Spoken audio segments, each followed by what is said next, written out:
Hi guys, आप सब कैसे होंगे। मैं जयश्री शंकर। आपको क्लास 11th इकोनॉमिक्स का फर्स्ट चैप्टर की वीडियो आपको सबको मिल गई होगी और आई होप सो आपको सबको पसंद भी आई होगी।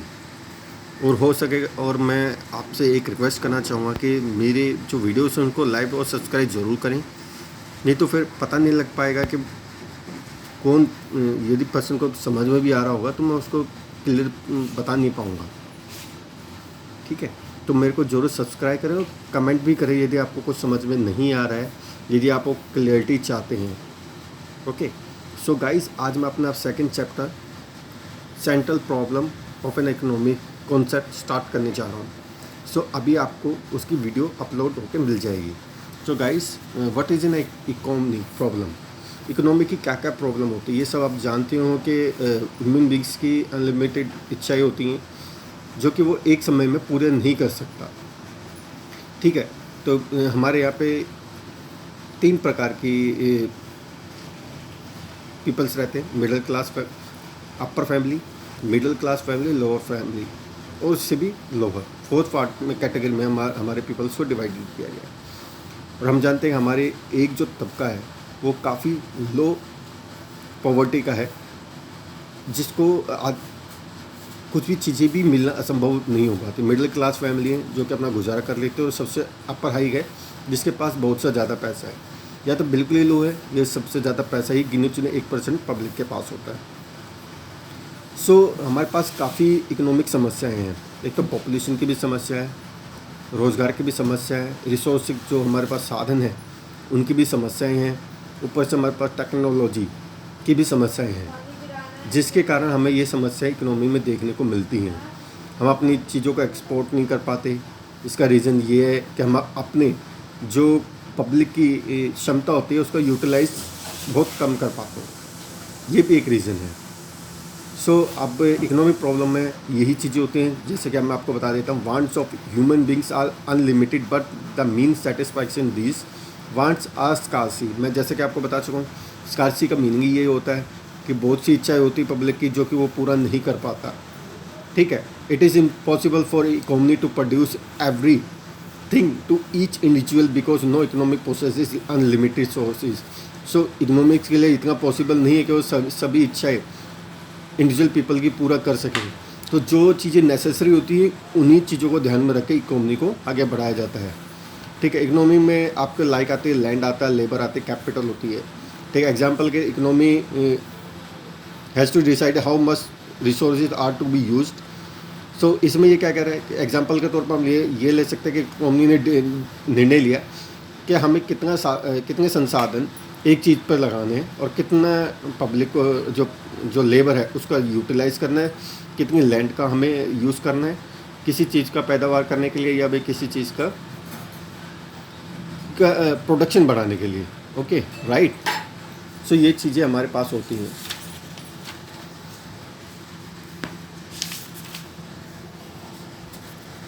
What is the causes of economic problem, भाई क्या क्या कॉजेज़ होते हैं। एक तो अनलिमिटेड वांट्स, मैं जैसे कि आपको बता सका हूँ। लिमिटेड एंड स्कार्सी मीन्स, लिमिटेड का मीनिंग क्या होता है कि हमारे पास संसाधन कम है, ठीक है, और टेक्नोलॉजी भी हमारे पास कम है, जिसके कारण क्या होता है कि हम सभी जितनी भी ह्यूमन बींग्स हैं उनकी सारी इच्छा को पूरा नहीं कर पाते। तो जो हमारे पास नेसेसरी चीज़ है उनकी डिमांड को पूरा कर पाते हैं, या फिर ये हो जाता है कि हमारे पास डिमांड ज़्यादा होती है, सप्लाई कम होती है, और मार्केट प्राइस के कारण भी ये चीज़ें सामने नज़र आती हैं। Scarcity is a situation in which there is not enough of resources to meet all human wants। मैं जैसे कि आपको बता चुका हूँ इस बारे में कि स्कारसिटी में क्या होता है कि आपके ह्यूमन वांट ज़्यादा हैं और रिसोर्सेज आपके पास कम है उनकी चीज़ों को पूरा करने के लिए। तो आप क्या करते हैं, जो नेसेसरीली जो चीज़ें होती हैं उन्हीं को पूरा करते हैं।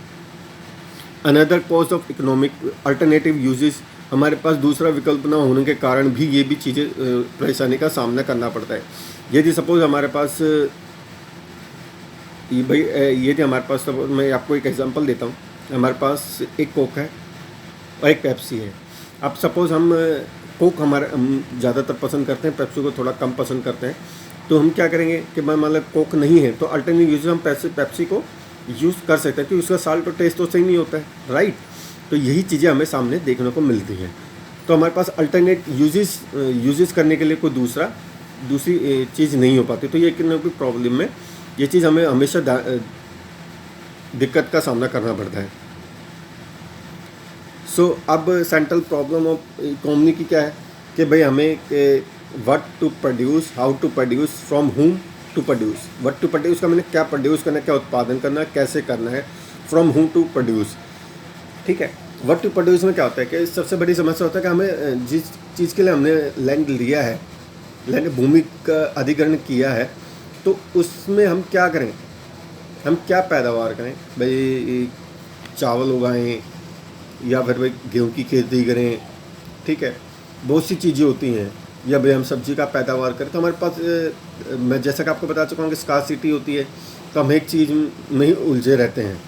तो हमें सबसे पहले ये जानने की ज़रूरत सबसे पहले होनी चाहिए कि ये भूमि कितनी उपजाऊ है और किस चीज़ की जो गुड्स है, सर्विसेज है, किस चीज़ के लिए जब बेटर सफिशिएंट होगी कि भाई गेहूँ की पैदावार के लिए अच्छी भूमि है, या फिर धान की भूमि के लिए अच्छा पैदावार दे सकती है, प्रोडक्शन दे सकती है, कौन सी चीज़ है। ठीक है, सो यही चीज़ आपका अब सेकंड देखिए, आपका फर्स्ट है, first the economic has to decided what good services to be produce. For instance which of the consumer goods like sugar, clothes, wheat, ghee are to be produced, which of the capital goods like machines, tractor are to be produce.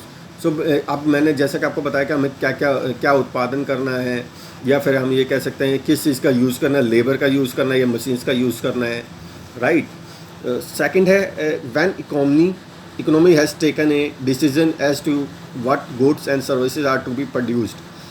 ठीक है, सो हमें ये भी decision लेना होता है कि हमें क्या प्रोड्यूस करना है। मैंने जैसे कि आपको बताया था अभी इसके लिए, so then it is has to decided about its quantity, हमें कितनी मात्रा में उसका प्रोड्यूस करना है, हाउ मच कंज्यूमर गुड्स, कितना कंज्यूमर्स के लिए कितना प्रोडक्शन करना है, how much of capital goods, कितनी पूंजी लगानी है प्रोड्यूस करने के लिए। ये चीज़ों की समस्या हमें करना पड़ता है कि हम क्लॉथ्स का ज़्यादा से ज़्यादा उत्पादन करें या गेहूँ का उत्पादन करें, क्योंकि हमारे पास तो संसाधन कम है, हमारे पास तो एक ही भूमि है, right. So how to produce, अब इसको प्रोड्यूस कैसे करना है। प्रोड्यूस में मैंने आपको बताया कि हमें क्या करना होता है। प्रोड्यूस में हमारे पास ये समस्या होती है कि हम टेक्निक के ऊपर जाएं या लेबर का यूज़ करें। हमारे पास दोनों ही समस्या है बहुत सी, कि ज़्यादातर हम देखते हैं मॉडर्न जो अभी का समय है उसमें हम फिज़िकली लेबर्स का यूज़ बहुत कम करते हैं, ठीक है, और हम टेक्निकल चीज़ें जैसे मशीन वगैरह का ज़्यादा यूज़ करते हैं। बट उससे एक ये दिक्कत हो जाती है कि बेरोज़गार की भी समस्या आ जाती है, तो हमें लेबर को भी काम देना होता है, ठीक है। तो ये चीज़ें हमारे सामने होती हैं। सो हम भाई हमें यदि अब जैसे कैपिटल इंसेंटिव टेक्निक्स, सो भाई यदि हम भूमि जो हमारे पास पैसा होता है, ठीक है, हम उसका कैसे यूज़ करें, क्या हम लेबर के रूप में यूज़ करें या फिर हम मशीन में यूज़ करें जो कि हमें ज़्यादा से ज़्यादा प्रोडक्शन देगी, जिससे हमारी कॉस्ट भी कम पड़ेगी। तो ये चीज़ें हमारे सामने उभर कर आती हैं। भाई हमें किसके लिए प्रोड्यूस करना है। अब हमें ये भी जानना ज़रूरी है कि जहाँ पे हम भूमि अधिग्रहण कर रहे हैं, कोई लैंड ले रहे हैं, तो उसका यूटिलाइजेशन कैसे करें, ये हमारे पास सबसे बड़ी समस्या है। तो इस समस्या को सुलझाने के लिए भी हमारे पास एक प्लान होना चाहिए, right.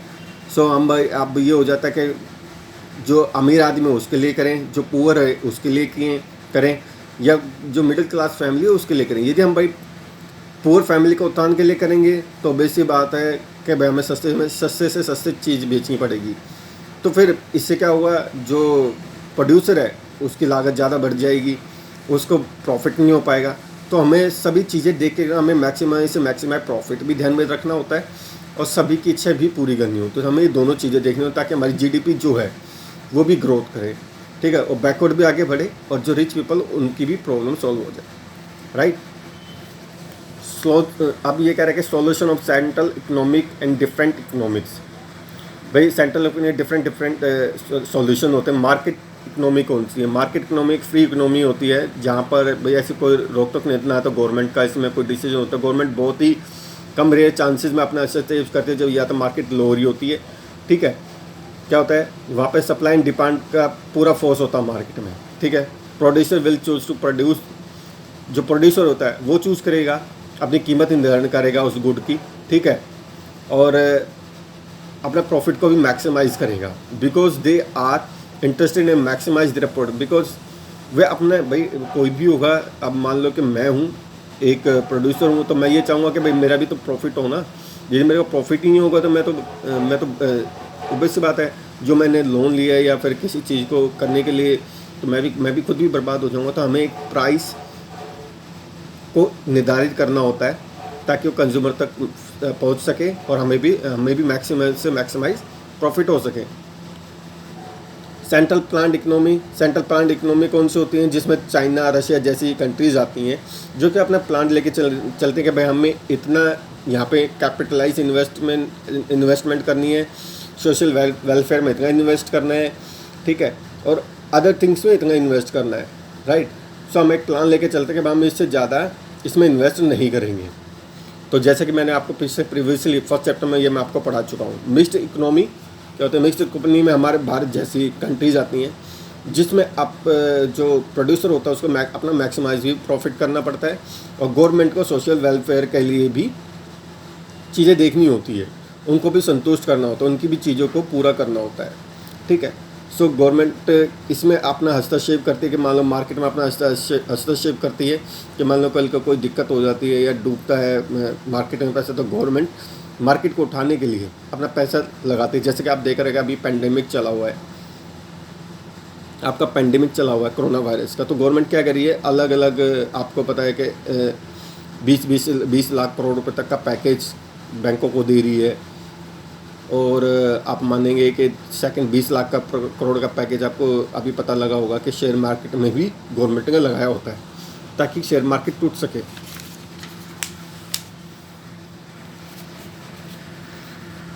So guys,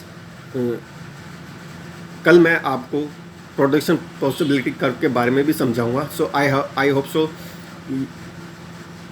you have to like my videos. So guys, मैं आपसे यही रिक्वेस्ट करूँगा कि मेरी वीडियोज़ को ज़्यादा से ज़्यादा लाइक करें और सब्सक्राइब करें। यदि आप सब्सक्राइब करेंगे तो मैं ज़्यादा से ज़्यादा वीडियो अपलोड कर पाऊँगा।